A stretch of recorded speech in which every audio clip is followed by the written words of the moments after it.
Hello students, welcome in your painting classes. I am Sakshi Kashyap, your painting teacher. Today I am going to explain you about Bengali artist Abhinav Tagore and his artwork. Okay, so let's start. Abhinav Tagore, Bengali artist थे, ठीक है. Most famous artist जो थे बंगाल के वो अभिनाव टैगोर थे. ये principal रहे बेटा Indian society of oriental art के अभिनाव टैगोर, ठीक है. और he knows for his famous painting Bharat Mata. जो ये अभिनाव टैगोर थे, ये जो फेमस हुए थे वो भारत माता पेंटिंग्स के बाद ज़्यादा हुए थे. उस समय आपको पता है कि रिवोल्यूशन चल रहा था इंडियन पेंटिंग्स का, ठीक है. आपका ये वो टाइम है जब आज़ादी के लिए फ़ाइट कर रहे थे. और उसी समय बंगाल स्कूल आपका सामने आया हमारे. इससे पहले जो इंडियन पेंटिंग थी उसका बेस्ट टाइम था मुग़ल और राजस्थानी स्कूल की जब पेंटिंग्स होती थी. उसके बाद जब ब्रिटिशर्स बेटा इंडिया में आ गए तब यहाँ पर उन्होंने एक न्यू स्कूल स्टार्ट किया था जिसका नेम था आपका कंपनी स्कूल, ठीक है. उसमें वो लोग क्या करते थे, अपने ऑयल पेंटिंग्स में वर्क करते थे और इंडिया का पॉवर्टी को शो करते थे. मतलब वेगर्स की पेंटिंग्स बनाते थे और कोई भूखे बच्चे की, इस तरह की वो पेंटिंग्स बनाकर इंग्लैंड में जाकर एग्जीबिशन करते थे और सेल करते थे उन पेंटिंग्स को. तो इसको क्या हुआ था, इसके अगेंस्ट एक रिवोल्यूशन स्टार्ट हुआ जिसको बंगाल स्कूल ऑफ आर्ट के नाम से जाना जाता है. इसके बारे में हम डिटेल में पहली वीडियोस में अपना बता चुके हैं. तो इसी बंगाल स्कूल ऑफ आर्ट के मेन आर्टिस्ट थे अभिनाव टैगोर. अभिनाव टैगोर की फैमिली में मोस्टली आर्टिस्ट ही थे, आर्टिस्ट और पोइट. तो उसी का असर इन पर हुआ और ये भी आर्टिस्ट बने.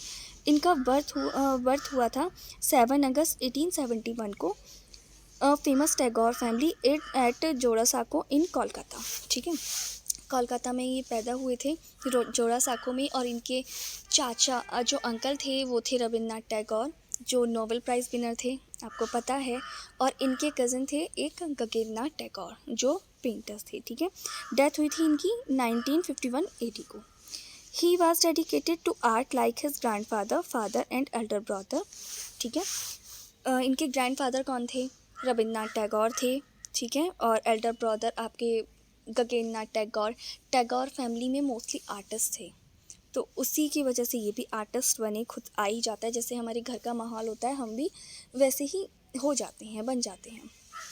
It was the time when both the Indian art and the traditions were decline due to the miss propaganda of the Britishers. ये वो टाइम था बेटा जब इंडियन आर्ट और ट्रेडिशंस का जो था बिल्कुल डाउनफॉल चल रहा था. पीक टाइम कौन सा था इंडियन आर्ट का, था आपका मुग़ल और राजस्थानी पेंटिंग्स का, ठीक है. अब इस टाइम पर ब्रिटिशर्स आए थे तो वो अपने अकॉर्डिंग काम कर रहे थे, अपनी मर्ज़ी के पेंटिंग्स बना रहे थे जो इंडियन कल्चर से बिल्कुल अलग थी. जैसे इंडिया में पहले पेंटिंग्स बनती थी पैलेस की, लव स्टोरीज़, मतलब काफ़ी जो था ना रिच पेंटिंग्स बनती थी इंडिया में, वैसे अब काम नहीं हो रहा था. ये वो टाइम था. But Avinash developed a new style with the coordination between Indian tradition and European realism. जो अविनाश थे उन्होंने एक आर्ट में नया ट्रेडिशन स्टार्ट किया था जो किसका कॉम्बिनेशन था. जैसे आपका मुग़ल पेंटिंग्स कैसे स्टार्ट हुई थी, Persian paintings plus Indian paintings के कॉम्बिनेशन से मुग़ल पेंटिंग स्टार्ट हुई थी. ऐसे ही क्या हुआ, यूरोपियन आर्टिस्ट से इन्होंने सीखा, पेंटिंग्स बनानी सीखी, जैसे कि वॉश टेक्निक सीखी, ठीक है. आपका ऑयल कलर में वर्क सीखा. और उसके बाद उस टेक्निक को सीखने के बाद यूरोपियन आर्टिस्ट इन्होंने अपने जो इंडियन कल्चर था उसके टॉपिक लिए और उस पर पेंटिंग्स बनाई, ठीक है. जैसे कि आपका ये भारत माता ही है. भारत माता जो मदर इंडिया पेंटिंग है उसमें आप कह सकते हैं वॉश टेक्निक में बनी आपकी टेम्परा में. और जो थीम है इसकी वो इंडियन है भारत माता की उसकी, ठीक है. Resulting that it was recognised as modern Indian style of painting. जो यूरोपियन रियलिज्म जो यूरोप में होती है ना आपकी पेंटिंग्स, वो रियलिस्टिक होती हैं, मतलब उसमें कलर्स की इम्पोर्टेंस ज़्यादा होती है और लाइंस की कम. इंडियन जो आर्ट है, इंडियन पेंटिंग्स में इम्पोर्टेंस किसकी ज़्यादा होती है, तो वो आपकी ज़्यादा होती है लाइंस की, ठीक है.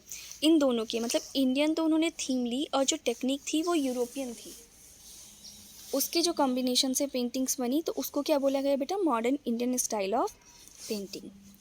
Okay, next. Artwork of Abhinav Tagore. In his paintings, painted natural scenes, folk festivals, history, public life, fun, and frolics of Krishna, Sahiba, and numerous stories of Purans by tempera and wash technique. उनका जो art work था उनके paintings में अभिनाथ टैगोर की क्या था, natural scenes थे, फोक festivals थे, इंडिया में जितने फेस्टिवल्स होते हैं, नेचुरल सीन्स, यहाँ की हिस्ट्री, इंडियन हिस्ट्री से वो इंस्पायर थे, राधा कृष्णा की पेंटिंग्स बनाई, शाहिबा की बनाई, और जो स्टोरीज़ थी जो हमारे पुराण हैं उनमें जो स्टोरी जैसे भागवत पुराण है उसकी कोई स्टोरी ली और उसको पेंट किया। ये अजंता से इंस्पायर्ड थे, इसलिए इन्होंने गौतम बुद्ध से रिलेटेड काफ़ी सारी पेंटिंग्स बनाई। और ये मुग़ल आर्ट से इंस्पायर्ड थे, तो उन्होंने शाहजहाँ की, अकबर की, इस तरह की उनके लाइफ से रिलेटेड पेंटिंग्स अभिनाथ टैगोर ने बनाई थी। और किस टेक्निक में बनाई थी? वॉश टेक्निक में। मोस्टली जो पेंटिंग्स इनकी वॉश टेक्निक में थी और ऑयल कलर्स में थी। वॉश टेक्निक्स आपको पता है जापानीज़ टेक्निक होती है बेटा, जिसमें एक थिक पेपर पर कलर्स लगाते रहते हैं, उसको वॉश करते रहते हैं 9 to 10 टाइम्स। इस प्रोसेस को रिपीट करने के बाद में जो कलर्स निकल के आते हैं और उसको हम फाइनल टच दे देते हैं, इसको हम बोलते हैं wash technique. Among his most famous paintings are Bharat Mata, Ganeshani, Birth of Buddha, Buddha and Sujata, Tityarakshita, Taj Mahal, Death of Shahjahan, The Evening of Life, and Midway Wash Technique, Fog and Evening।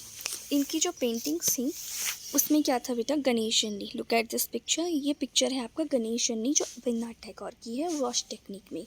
अब ये है, हमने बोला था आपको Mughal school से ही inspired थे, तो इन्होंने क्या किया, शाहजहाँ की पेंटिंग बनाई, डेथ ऑफ शाहजहाँ। जब शाहजहाँ की डेथ का टाइम था उनके पास में, तो ये उन्होंने पिक्चर बनाई वॉश टेक्निक में, ठीक है। अब ऐसे ही Buddha and Sujata, birth of Buddha, Gautam Buddha, Ajanta की जो पेंटिंग्स है बहुत बौद्ध रिलीजन से रिलेटेड हैं, तो इन्होंने अजंता पे काफ़ी रिसर्च की है, वहाँ पर गए, उनसे इंस्पायर्ड हुए, तो बौद्ध रिलीजन से रिलेटेड, गौतम बुद्ध से रिलेटेड इन्होंने पेंटिंग्स बनाई। तो ये आपका छोटा सा टॉपिक था अभिनाथ टैगोर के बारे में। आई होप आपको क्लियर हुआ होगा। अगर आपको कोई भी क्वेरी है, कुछ भी डाउट है, तो आप कमेंट सेक्शन में बताएं या फिर हमें पर्सनली व्हाट्सएप मैसेज करें बेटा। That's it students. If you like the video, click the like button and subscribe. Thank you. Have a nice day. Stay home, stay safe.